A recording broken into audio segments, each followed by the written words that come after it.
केतु तुम पालक संतत श्रुति सेतु, श्रुति सेतु पालक राम। तुम जगदीश माया जानकी, जो सृजति जग पालती हरति। रुख पाई कृपा निधान की, जो सहस शीसु अहि सुमहिधर। लखन सचराचर धनी, सुर काज धरी नरराज। तनु चले दलन खल निशिचर अनी। राम स्वरूप तुम्हार, बचन अगोचर बुद्धि पर।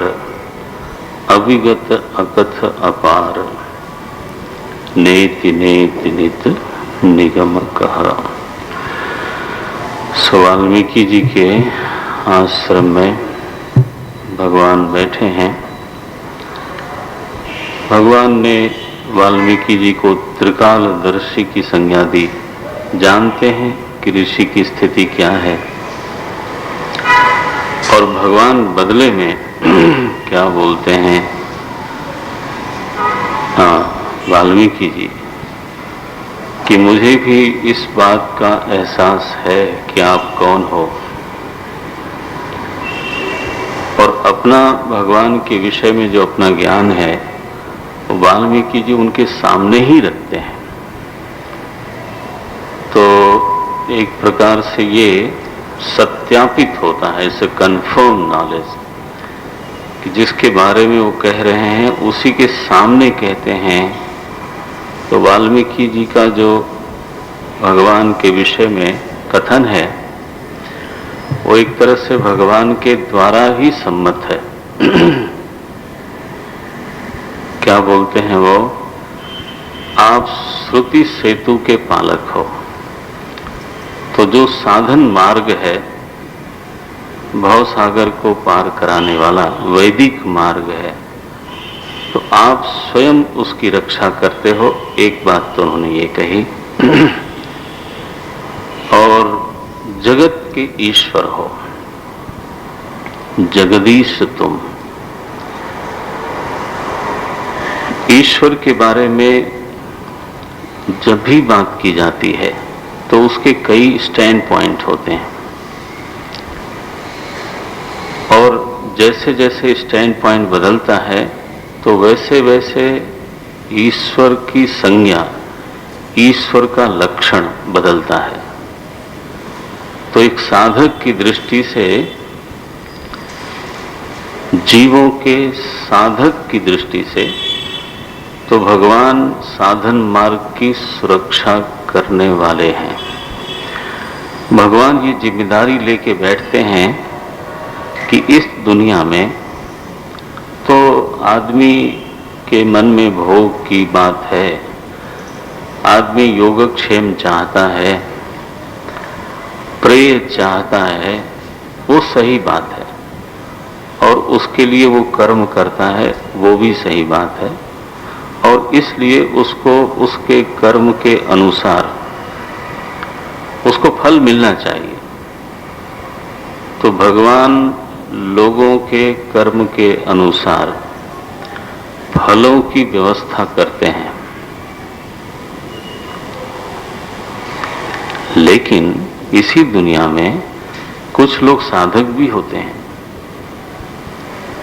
तो जब किसी को, है ना, यह जीवन जो एक साधारण जीवन है, योगक्षेम का जीवन, ये पर्याप्त नहीं लगे कि दिस इज नॉट सफिशिएंट, और ये कोई बहुत सुखद स्थिति नहीं है, ठीक है। योगक्षेम का जीवन तो सब कुछ नहीं हो सकता। अगर ऐसा किसी किसी को लग जाए, सभी को लगता नहीं, लेकिन किसी को तो लग सकता है। योगक्षेम माने अप्राप्तस्य प्राप्ति ही योग। जो चीज आज हमारे पास नहीं है तो उसको प्राप्त करना ये योग है। प्राप्तस्य रक्षणम क्षेमः, और जो चीज प्राप्त हो गई है उसको बचाना, है ना, इसको क्षेम बोलते हैं।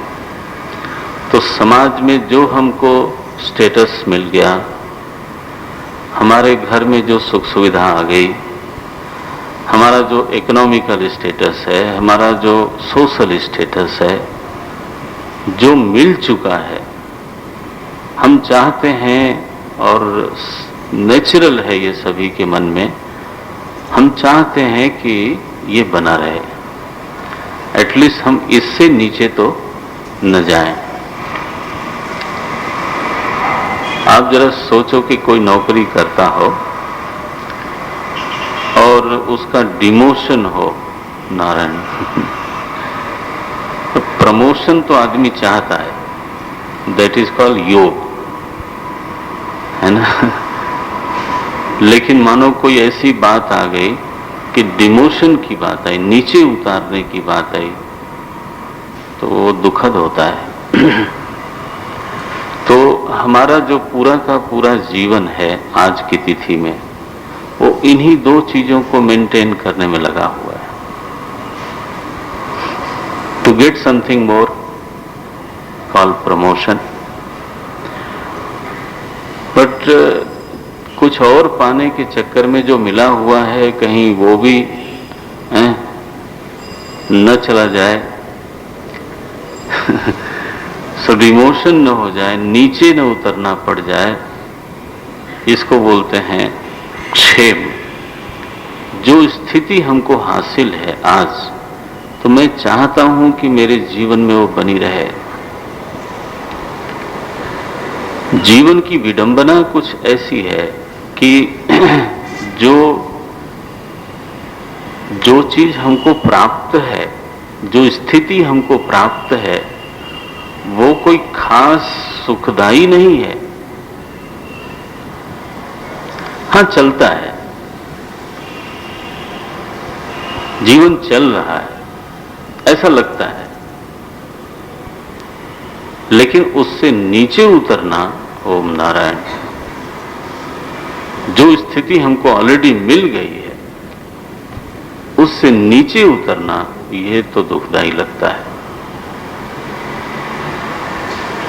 तो हमें ऐसा लगता है कि अगर कोई बहुत एम्बिशियस ना हो और बहुत डायनेमिक ना हो, तो अबाउट 80% लोगों की 70% एनर्जी खर्च होती है क्षेम में। क्षेम माने, अभी मैंने बताया, जहां वो हैं उसको मेंटेन करना। If I can not get more, let us maintain it. और उससे नीचे जाना तो दुखम। और फिर जो थोड़ा मेहनत करता है आदमी की, ओके थोड़ा और, थोड़ा और। लेकिन कोई कोई तो ऐसा व्यक्ति होता ही है, तो जो देखता है कि योगक्षेम करते करते करते आधी उम्र निकल गई, बल्कि आधी से ज्यादा निकल गई, and what have I got, मुझे मिला क्या? अंततः I am reaching towards what? किधर जा रहे हैं हम?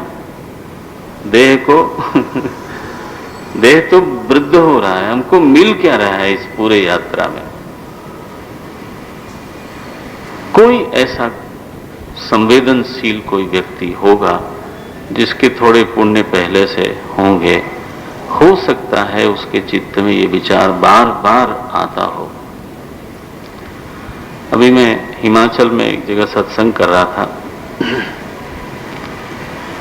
तो पहाड़ी पे था उस दिन मैं, और नीचे खेतीहर लोग खेती कर रहे थे।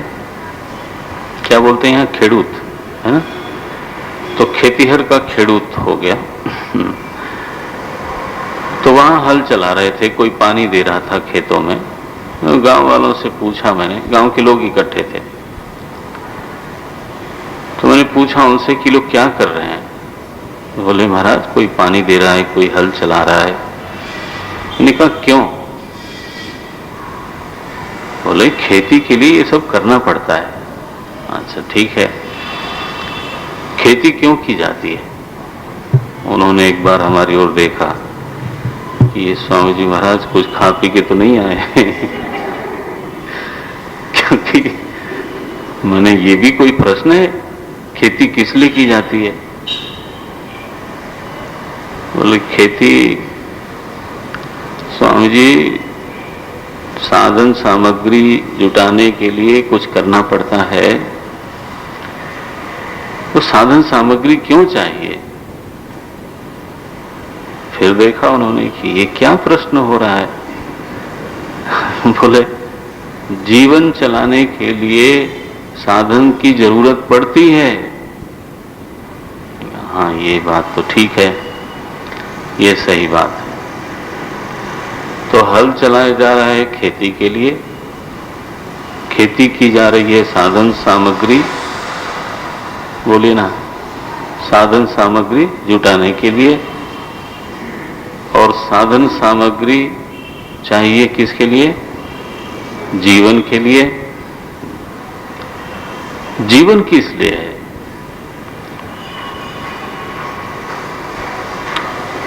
Everything has got a purpose, you know. हल चलाने का पर्पज है क्या? खेती। खेती का पर्पज है साधन सामग्री। साधन सामग्री का पर्पज है जीवन। जीवन का पर्पज क्या है? जीवन किस लिए? बोले खेती करने के लिए। और क्या? एक गोल गोल जीवन हो गया ना। दुकान पे क्यों जाते हो? महाराज कमाने के लिए।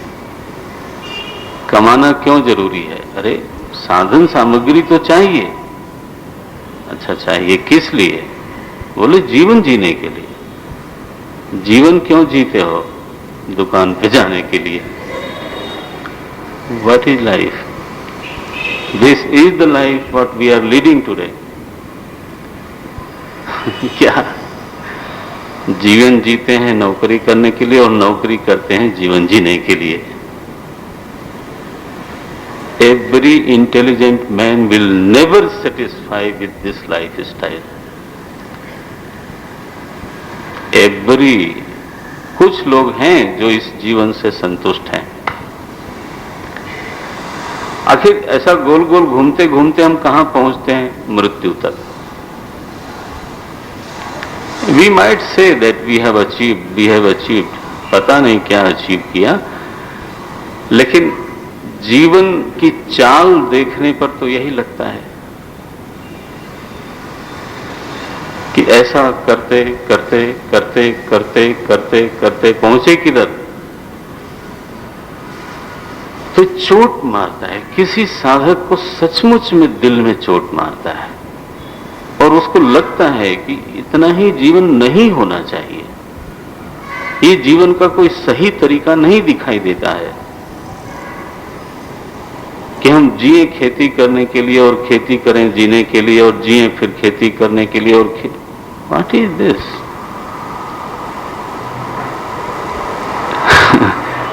जिसके चित्त में इस प्रकार की एक व्यथा है, मैं कहूंगा व्यथा है ना, लगता है कि this can not be, this should not be, और तड़प है कि इससे निकला कैसे जाए, कुछ और है भी क्या? और अगर कुछ नहीं है तो it is very hopeless life.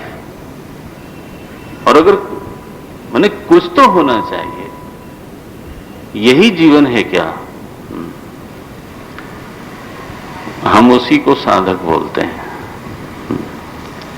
उसी को बोलते हैं जिसके चित्त में इस प्रकार की व्यथा आ गई और वो इस सर्कल से निकलना चाहता है और उसको लगता है मैं निकल नहीं पा रहा हूं, लेकिन वो निकलना चाहता है बार बार। फैशन नहीं है स्पिरिचुअलिटी, एक सॉल्यूशन है।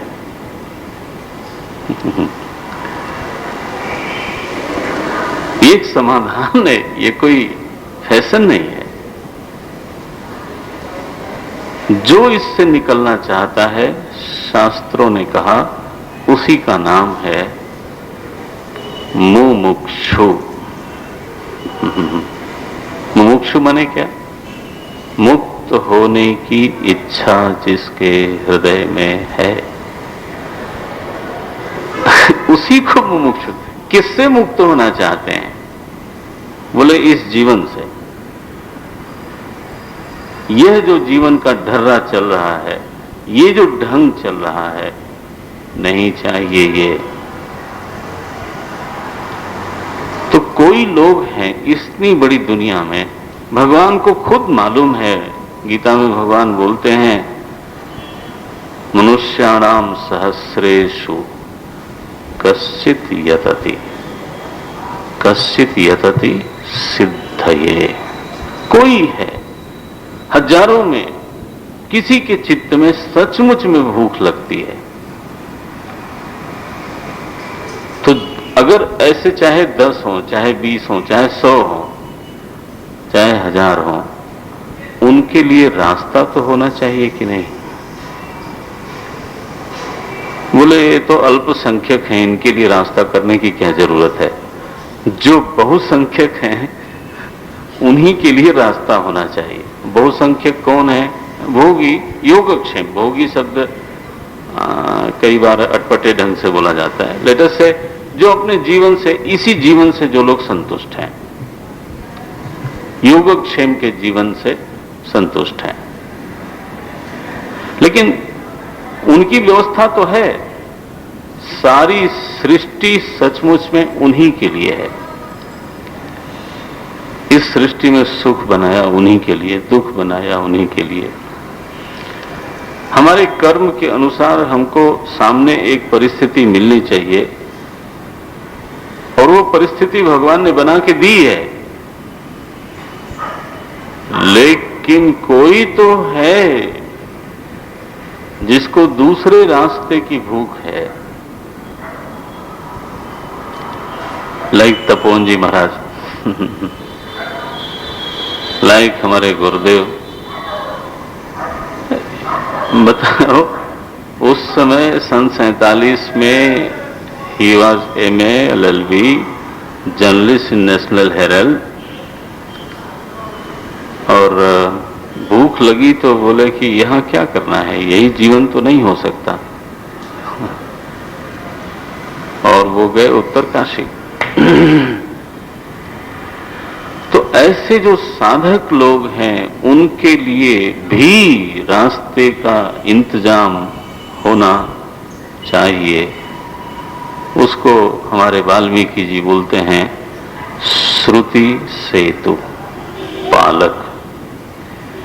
भगवान ने जिम्मेदारी ली है कि साधकों के लिए जो साधन मार्ग है, जो मोक्ष मार्ग है, जो इस सर्कल से निकलने का रास्ता है, मैं स्वयं उसको बचाऊंगा। इसका मतलब ये भी है कि दुनिया में किसी भी पीढ़ी का व्यक्ति ये न कहे कि पहले के जमाने में तो साधना थी और पहले के जमाने में तो पुल बना हुआ था जिस पर चढ़ के लोग पार चले जाते थे, और अब वो पुल टूट गया है। इसका मतलब भगवान ने अपना काम नहीं किया। यहां वाल्मीकि जी क्या बोलते हैं? श्रुति सेतु पालक। आप तो इस वैदिक मार्ग के, साधन मार्ग के, मोक्ष मार्ग के पालक हो, और इसका प्रमाण है गीता में जब अर्जुन को उपदेश देना शुरू किया भगवान ने, तो ये बात कही उन्होंने 4थे अध्याय में, एवं परंपरा प्राप्तः। यहां तो कोई बोलता नहीं पढ़ना चाहिए, वैसे ये आप ही के ग्रंथ हैं। एवं परंपरा प्राप्त योगो नष्ट परंतप सकाले नेह महता। बहुत समय बीत जाने पर एक नवीन संस्करण की जरूरत पड़ती है। योग पुराना हो गया, उसमें विकार आ गए, तो भगवान अर्जुन के जरिए वही पुराना ज्ञान, वही पुराना मोक्ष मार्ग रिवाइव करते हैं। स एवायम त्वया मेद्य योग प्रोक्तः पुरातनः। देखो, ये भगवान ने कहा, तो जिम्मेदारी अपनी निभाते हैं। वाल्मीकि जी ने पहला जो नाम लिया भगवान का, हिंदू धर्म में भगवान किसको बोलते हैं, हम इसी पर अभी चर्चा करेंगे। आप देख लो जरा आराम आराम से। भगवान शब्द हमारे पास है, लेकिन क्या कॉन्सेप्ट है उसके पीछे। तो पहला जो संबोधन किया है वाल्मीकि जी ने, कहा साधकों की भूख को शांत रखने के लिए, उनकी जरूरत को संभालने के लिए, मोक्ष मार्ग की रक्षा के लिए प्रभु आप प्रतिज्ञाबद्ध हो। श्रुति सेतु पालक, पहला नाम क्यों लिया उन्होंने ये? क्योंकि वो स्वयं साधक थे, तो पहला परिचय तो यही है, ठीक ही है वो। क्योंकि मुझे जब जरूरत पड़ी तो मुझे साधन मार्ग मिल गया, क्योंकि वो बचा हुआ था। वाल्मीकि को जब जरूरत पड़ी सचमुच में, तो उनको साधन बताने वाला मिल गया और साधना में मदद करने वाले मिल गए। और वाल्मीकि एक डाकू से एक ऋषि तक पहुंच गए। सो उनका पहला जो अनुभव है ईश्वर को लेकर के, वो तो यही है ना कि आप साधकों को साधन मार्ग देते हो, उनकी मदद करते हो। दूसरा परिचय दिया जगदीश। बोले राम, मैं जानता हूं तुम जगत के ईश्वर हो। ये दूसरा परिचय है। श्रुति सेतु पालक, ये पहला परिचय है। दूसरा परिचय है जगदीश, जगत के ईश्वर हो, शासक हो। देखो जी, बात ऐसी है कि हम सभी लोग अपना अपना अनुभव देखें और पूरे समाज का अनुभव देखें, तो शासन तो प्रत्यक्ष है। यह बात सभी के अनुभव से सिद्ध है कि यहां कण कण के ऊपर शासन हो रहा है। ऐसा कोई नहीं है जो शासन से ऊपर हो।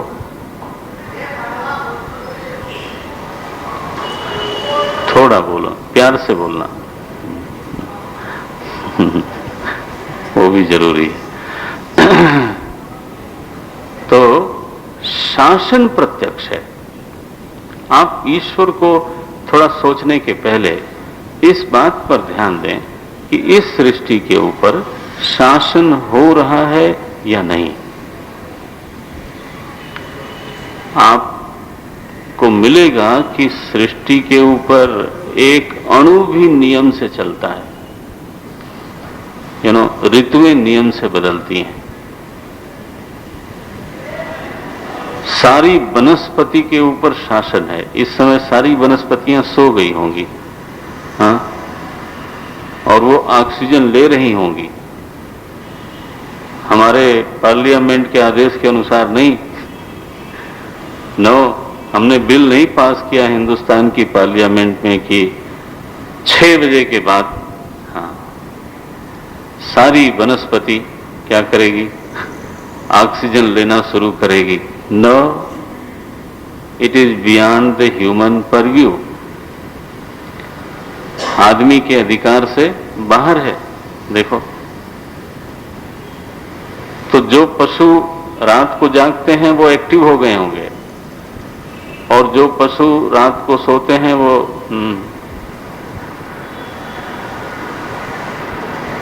आपका शरीर नियम के अनुसार शिशु से किशोर, किशोर से युवा, युवा से,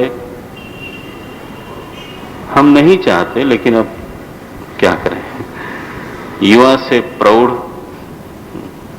दो we don't want, we want that we should stop there only, लेकिन नहीं, you have to go further and then वृद्ध and then you leave the body. चाहो या न चाहो नियम है, और कोई ऐसा शरीरधारी नहीं है जिसने आज तक इस नियम को जीता हो। चाहा बहुत लोगों ने, रावण ने चाहा, हिरण्यकश्यप ने चाहा, च्यवनप्राश खाने वालों ने चाहा क्योंकि उन्होंने सुना था कि च्यवनप्राश एक ऋषि हुए और उन्होंने ये औषधि बनाई, और उससे वो रिवर्स कर दिया उन्होंने प्रोसेस को। वो चाहे थोड़ी देर के लिए रिवर्स किया हो, लेकिन अल्टीमेटली, हाँ, बोलो शासन है कि नहीं है? है। आपका शरीर ही आपके हिसाब से आगे नहीं बढ़ता और पीछे नहीं हटता। आपका मन बोले नहीं, मन तो मेरे शासन में है। क्या बात करते हो? जिस व्यक्ति को आप नीच समझते हो, हाँ, जिस व्यक्ति को आप नीच समझते हो, उसके प्रति आप श्रद्धा करके दिखाओ। यू कैन नॉट, आप नहीं कर सकते।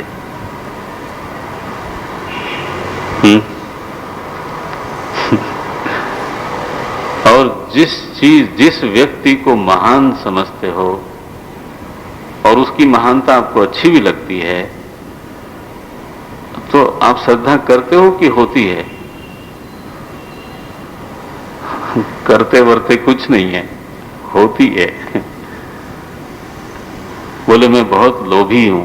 अच्छा ठीक है, हे लोभी महाराज, चलो ऐसे ही बोलता हूं, आप दुखद वस्तु का लोभ करके दिखाओ।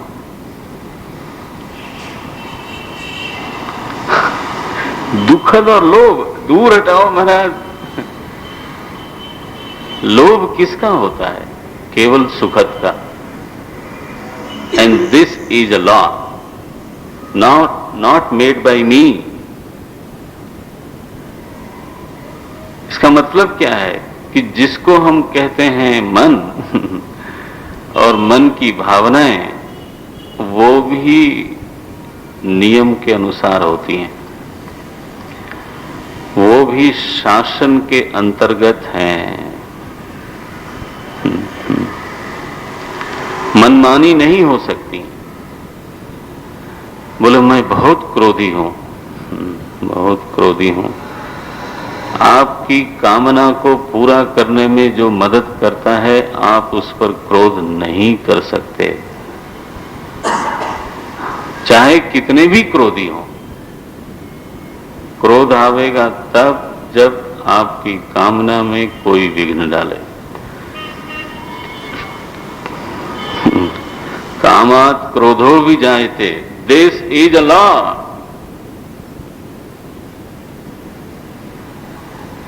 तो लोभ भी नियम के अनुसार है, काम भी नियम के अनुसार है, क्रोध भी नियम के अनुसार है।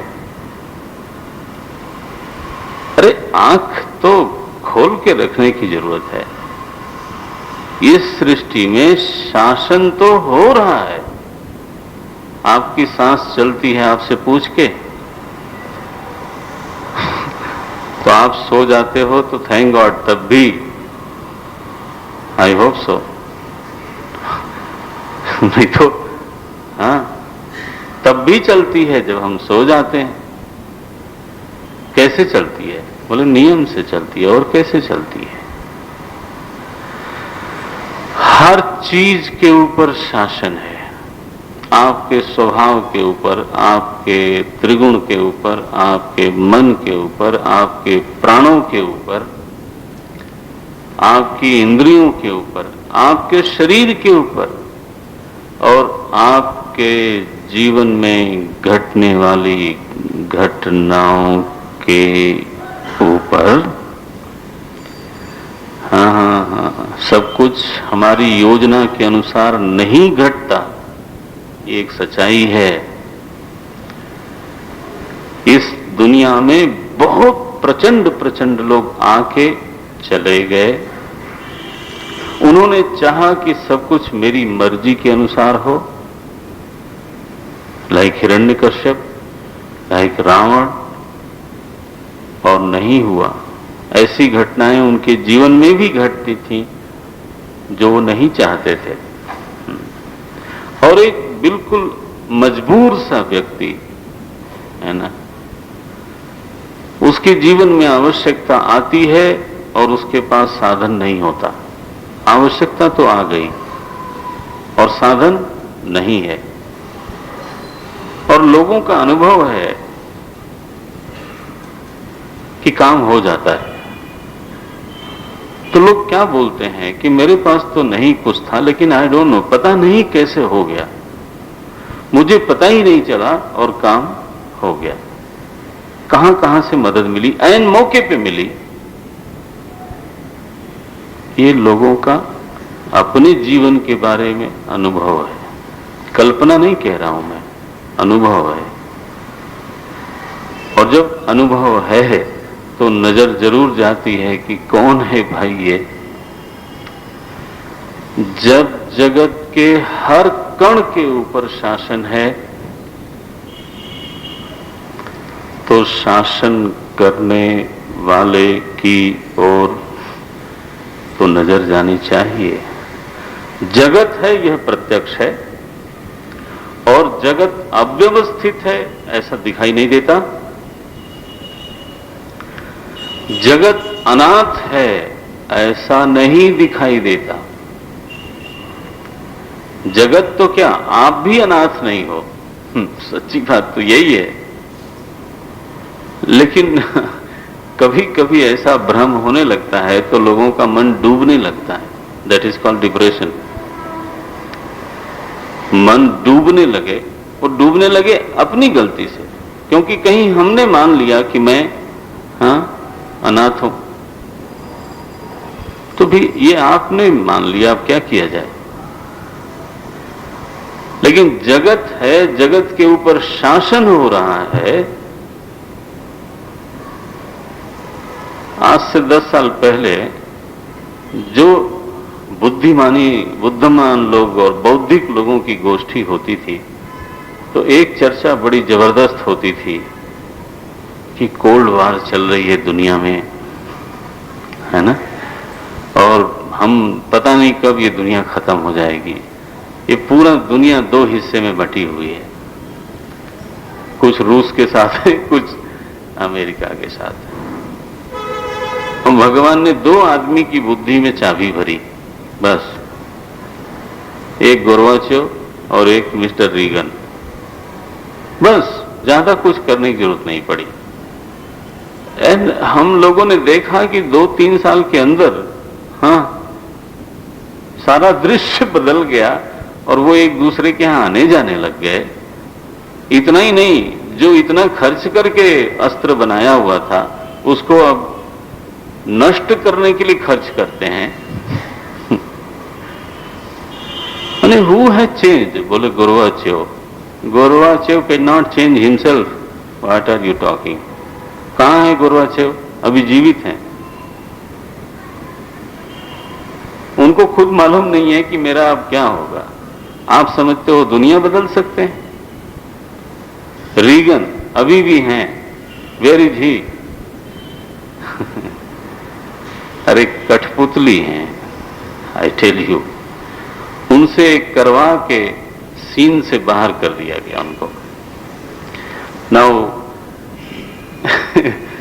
वो जो प्लेयर हैं वो अब सीन पे नहीं है। वो उतने ही शक्तिशाली हैं आज जितने आप और हम और कोई अमेरिकन सिटीजन। क्या लेकिन एक जमाने में लगता था कि दे आर द पीपल, यही लोग हैं दुनिया के भाग्य क्या विधाता। ऐसा लगता था कि यही हैं दुनिया के भाग्य विधाता और इनके ब्रीफ केस में दुनिया चलती है। आज कहां गया वो ब्रीफ केस? ये ना मालिक कोई और है और हम उसकी ओर नजर न करें तो हमको या तो अभिमान हो जाता है थोड़ी देर के लिए, और जब डंडा पड़ता है तो निराशा हो जाती है। दो ही होता है। जब थोड़ी सफलता मिलती है तो कालर खड़ा करने लगते हैं, और दो डंडा पड़ गया तो सालों व्हाट इज दिस, कल तक जो कालर खड़ा हो रहा था वो कहां गया? माने तो जगत है, उसके ऊपर शासन हो रहा है। मैं हूं, मेरे ऊपर शासन हो रहा है। I know it. तो जब शासन हो रहा है तो जगदीश भी तो है ना शासक भी तो है कि नहीं है और शासन भी न्यायपूर्वक हो रहा है। इस दुनिया में किसी के साथ अन्याय नहीं होता। आप विश्वास कर लो। जब तक विश्वास न करो तब तक सोचते रहना, लेकिन निर्णय यही है कि इस दुनिया में जिसमें हम रहते हैं किसी के साथ कोई अन्याय नहीं होता। गीता में एक वाक्य आया, स्थाने ऋषिकेश तव प्रकीर्त्या जगत प्रहृष्येत अनुरज्यते च। बोले इस दुनिया में जो जहां है वहां सही है, वो उसको वहीं होना चाहिए। रामचरितमानस में लिखा, कर्म प्रधान विश्व करी राखा, जो जस करई सो तस फल चाखा। आज कोई प्रधानमंत्री है और उसको सल्यूट किया जाता है और कैडेट्स खड़े होते हैं बरसात में भीगते हुए, आज मैंने देखा और एक आदमी को छत नहीं है और वो रात को कहीं गुड़मुड़ा के सो जाता है। तो बोले अन्याय? अन्याय नहीं है महाराज, ये अपनी कमाई है और इसलिए सावधान रहना चाहिए कि मैं कोई गलत चीज न कमा लूं, क्योंकि कोई इस नियम के बाहर नहीं है। नहुष महाराज की कथा नाम सुना होगा शायद, राजा नहुष। मैंने सुना ढाणों में सत्संग होता रहता है, बट पता नहीं महाराज नहुष एक राजा हुए, बहुत यशस्वी थे, इंद्र बने, और वहां दिमाग खराब हो गया और उनको शाप मिला और वो सर्प बने। हाँ, इसलिए मनमानी की तो बात सोचनी ही नहीं चाहिए जो जस करई सो तस फल चाखा। There is a big law called law of action, और law of action functions in a full speed. कोई उसके बाहर नहीं जाता।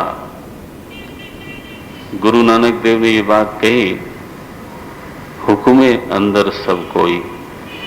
क्या बढ़िया वाक्य है। हुक्मे अंदर सब कोई, हुक्मे बाहर न कोई।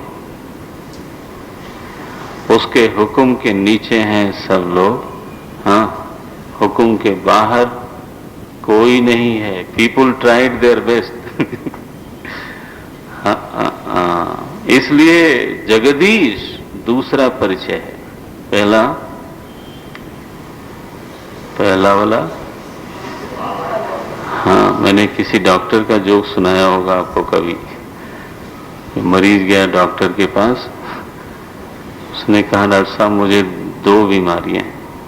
अच्छा क्या है? बोले मैं भूल जाता हूं। बोले अच्छा दूसरी बीमारी क्या है? बोले पहली क्या बताया था?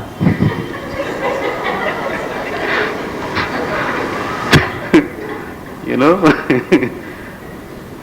ये बड़ी समस्या है। तो पहले ही बताया, साधक लोगों के लिए साधन मार्ग को सुरक्षित रखने वाले प्रभु, आपकी वजह से, नहीं तो दुनिया में तो विकार ही विकार है, लेकिन आपकी वजह से कोई भी साधक, कलयुग हो चाहे सत्ययुग हो, अगर वो साधक है, उसको भूख लगती है तो उसको मार्ग मिल जाता है, क्योंकि आप मार्ग को बचा के रखते हो। और वाल्मीकि जी बोल सकते हैं क्योंकि उनका ये पर्सनल अनुभव है। दूसरा है जगदीश माया जानकी। जगदीश हो आप? बोले ये जानकी जी हैं। जानकी जी क्या हैं? तो उनका परिचय दिया। ये बहुत विचित्र है। ईश्वर और उसकी शक्ति, हमारा कुछ कुछ आपस में बातचीत परिहास रूप में चलता रहता है, वो मधुर विनोद है, उसका अपना आनंद है, लेकिन थोड़ा इस पर सोचना भी चाहिए और जानना चाहिए। शक्ति शक्तिमान से कभी भिन्न नहीं होती।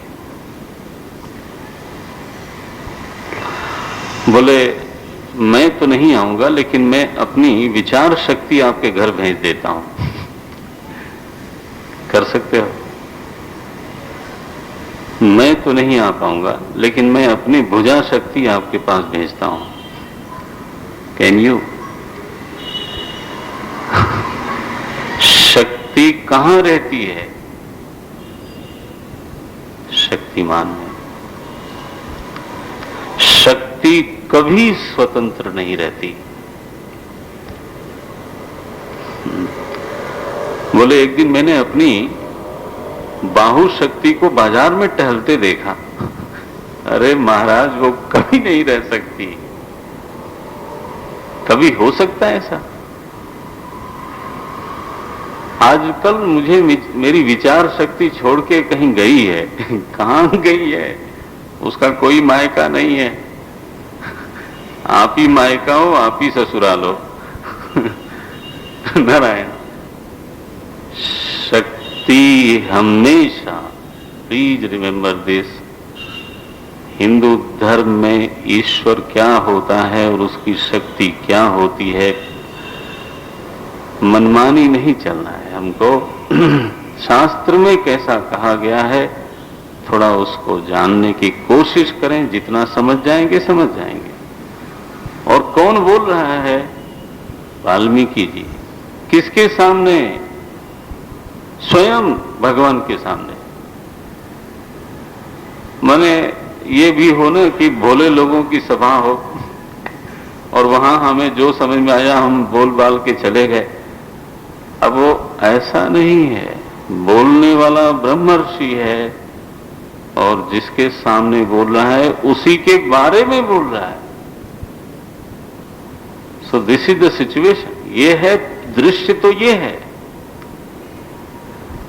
माया जानकी।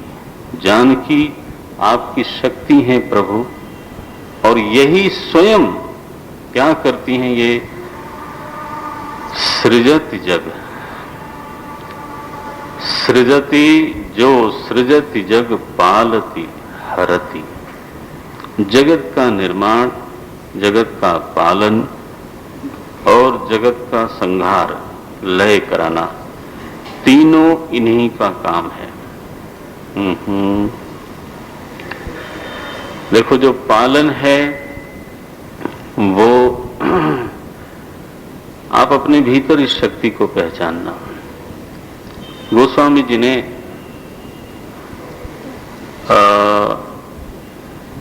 अरण्य कांड में मेरे ख्याल से तो अपनी माया का परिचय बताया लक्ष्मण जी को। क्या कहा उन्होंने? एक रचई जग गुण बस जाके। तो माया क्या है कि जगत की रचना करती है और उसमें तीनों गुण हैं। अच्छा, आपके भीतर भी, हम सभी के भीतर तीनों गुण हैं। यही तीन गुण रचना करते हैं। आप अपना व्यक्तिगत जीवन देखना, तब बाहर का भी समझ में आएगा। आपके भीतर जो क्रिएटिविटी है, रचना, वो बिना रजोगुण के नहीं होती। आप कुछ निर्माण नहीं कर सकते बिना रजोगुण के। कर ही नहीं सकते। और निर्माण की योजना बनाना, उसको खूबसूरती देना बिना सत्वगुण के नहीं कर सकते। और लीन हो